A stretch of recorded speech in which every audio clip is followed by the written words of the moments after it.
नमस्कार friends, welcome to study with Neelam. I hope आप सभी लोग बहुत अच्छे होंगे। 10 मिनट्स 10 एमसीक्यू सीरीज में आप सभी का बहुत बहुत स्वागत है।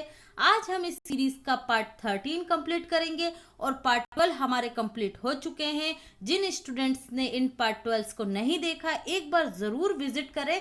फर्स्ट से लेके 12 पार्ट तक मैं आपको गारंटी दे रही हूँ 100% आपको इसमें वो अच्छे क्वेश्चंस मिलेंगे जो कहीं नहीं मिलेंगे। ओके, अगर आप अपकमिंग एग्जाम्स दे रहे हैं, स्पेशली 4 अक्टूबर को जो आपका यूपीएससी होने वाला है और अदर जो स्टेट लेवल के एग्जाम है, आप एक बार विजिट करके देखिए। आप श्योर हो जाएंगे कि यहाँ से जो क्वेश्चन आपको मिल रहे हैं वो कॉन्सेप्ट बेस्ड हैं और आपके काम आएंगे ही आएंगे। ओके फ्रेंड्स, आप देख लीजिएगा, आपको एग्जाम्स में इस तरीके के क्वेश्चन फेस करने को मिलेंगे।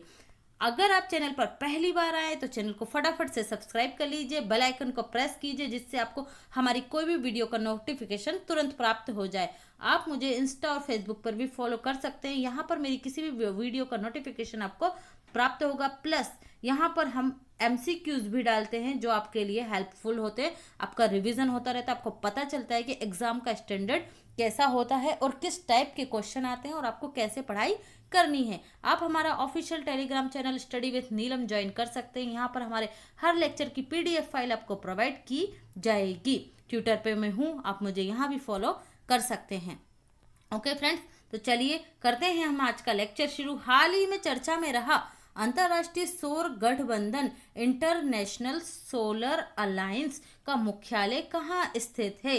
देखिए, सोलर अलायंस का मतलब है जो सौर ऊर्जा का उत्पादन करते हैं। इस संगठन में मोस्टली वो देश शामिल हैं, मैं मोस्टली बात कर रही हूँ, सभी की बात नहीं कर रही हूँ, जहाँ पर सूर्य ऊर्जा ज़्यादा जाती है। मतलब जहाँ पर क्या है, टेम्परेचर ज़्यादा पहुँचता है, ज़्यादा लंबे समय तक सूर्य की रोशनी रहती है, जैसे अपना भारत। ओके, उष्ण कटिबंधीय देश जो कर्क रेखा के आसपास स्थित हैं।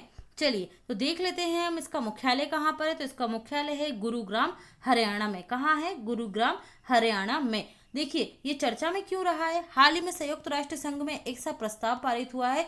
इस प्रस्ताव से यह संभावना है कि जो संयुक्त राष्ट्र के 193 कंट्रीज हैं उनमें से कुछ तो इसमें शामिल हैं लेकिन कुछ नहीं है, तो शायद पूरी कंट्रीज जो यूएनओ की हैं वो सोलर अलायंस में शामिल हो सकती हैं। ओके, इसलिए ये चर्चा में आ गया। मैं आपको यहाँ पर इसका ब्रीफ इंफॉर्मेशन दे देती हूँ ताकि आपको पता चले कि ये ऑर्गेनाइजेशन क्या है।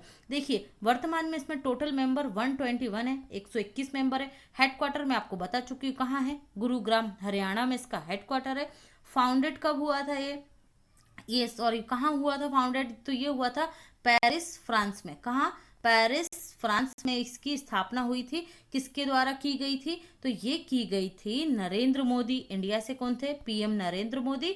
और फ्रांस से थे फ्रांसिस्को ओलांद। ये क्या थे? फ्रांस के प्राइम मिनिस्टर थे उस समय पर, फ्रांसिस्को ओलांद। इन दोनों ने मिलकर क्या की थी? सोलर अलायंस की स्थापना की थी। तो स्थापना कब हुई थी? तो ये स्थापना आपको याद रखना है 30 नवंबर 2015, 30 नवंबर 2015 को इसकी स्थापना हुई थी। ये सारे फैक्ट आपको इस ऑर्गेनाइजेशन से याद रखना है। ओके, चलिए बढ़ते हैं नेक्स्ट क्वेश्चन की तरफ। हाल ही में वेंकटचलैया आयोग सुप्रीम कोर्ट में सुनवाई से चर्चा में रहा, उसका संबंध किस क्षेत्र से? ये से शिव नहीं है, से है। ओके, इसे मैं पीडीएफ में क्लियर कर दूंगी।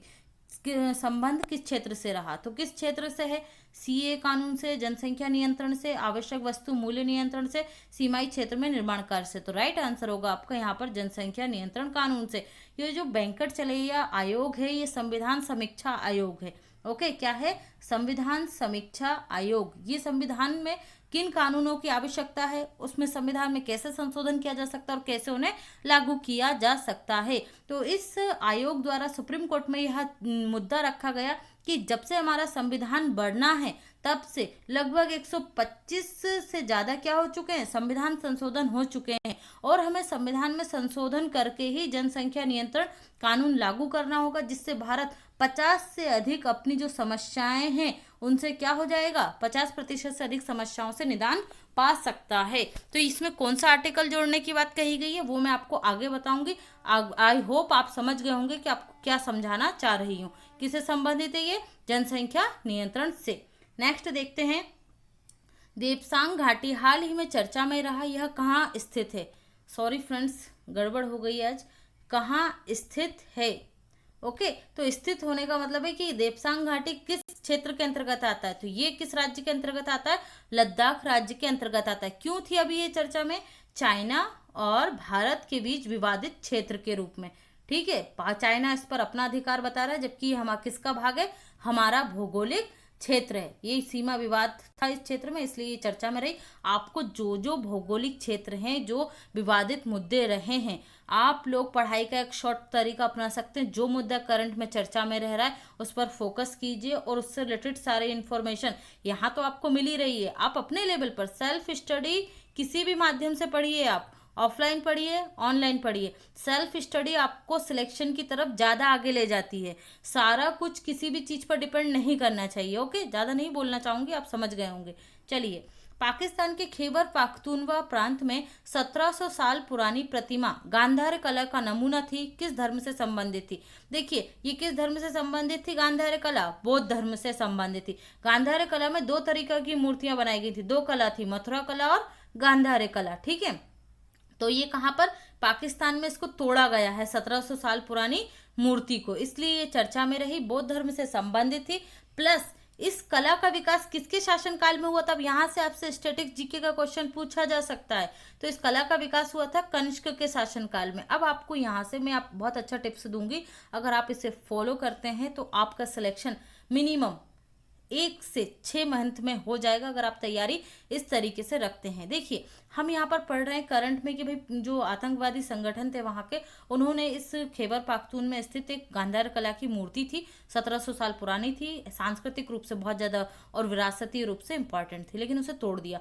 अब यहाँ पर गांधार कला क्या होती है ये आपको पता होना चाहिए। कनिष्क का शासनकाल क्या था, कनिष्क के शासनकाल में कौन कौन सी बौद्ध संगुति हुई थी, उसने बौद्ध धर्म के लिए क्या किया था, रेशम मार्ग क्या था। अब यहाँ से आपको अगर क्वेश्चन एग्जाम में आता है तो आप इसे हिस्ट्री का तो कहेंगे, लेकिन ये कनेक्ट होता है, आपका हिस्ट्री भी पूछी जाती है, हिस्ट्री हो, ज्योग्राफी हो, पॉलिटी हो, ये 3 सब्जेक्ट ऐसे हैं आप इन्हें करंट के साथ भी पढ़ सकते हैं। तो अगर जो स्टूडेंट तैयारी कर रहे हैं तो मैं उन्हें एक सुझाव दूंगी, आपके पास कोई भी सोर्स नहीं है तो ऑनलाइन जाकर ये टॉपिक आप आज पढ़िए, तो आपको ये पॉइंट अच्छे से याद हो जाएगा और ये आपके एग्जाम पॉइंट ऑफ व्यू से आपका कवर हो जाएगा। तो यहाँ पर राइट आंसर क्या है हमारा, बौद्ध धर्म। केंद्र सरकार की महत्वाकांक्षी योजना one nation one ration card योजना देश के अन्य राज्यों को किस समय सीमा तक जोड़ लिया जाएगा, मतलब किस समय सीमा तक इसमें हमारे अन्य राज्यों को ऐड कर लिया जाएगा। तो राइट आंसर क्या होगा, मार्च 2021 तक। वर्तमान में 20 राज्य और केंद्र शासित प्रदेश, टोटल बता रही हूँ आपको, स्टेट्स और यूनियन टेरिटरी टोटल कितनी इसमें शामिल है, 20 शामिल हो चुकी हैं। और बाकी सभी को कब तक शामिल कर लेंगे, मार्च 2021 तक। इसमें आप एक राशन कार्ड जारी होगा और देश के किसी भी हिस्से में जाकर आप राशन प्राप्त कर सकेंगे। हाल ही में चर्चा में रहा रेलवे का निजीकरण से संबंधित निजी क्षेत्र के द्वारा रेलगाड़ियों का परिचालन कब से प्रारंभ किया जाएगा, तो इसका राइट आंसर होगा मार्च 2023 से। रेलवे द्वारा इस पर अभी क्या कर दी गई है, स्थिति स्पष्ट कर दी गई है कि मार्च 2023 से निजी क्षेत्र रेलगाड़ियों का परिचालन करेगा देश में।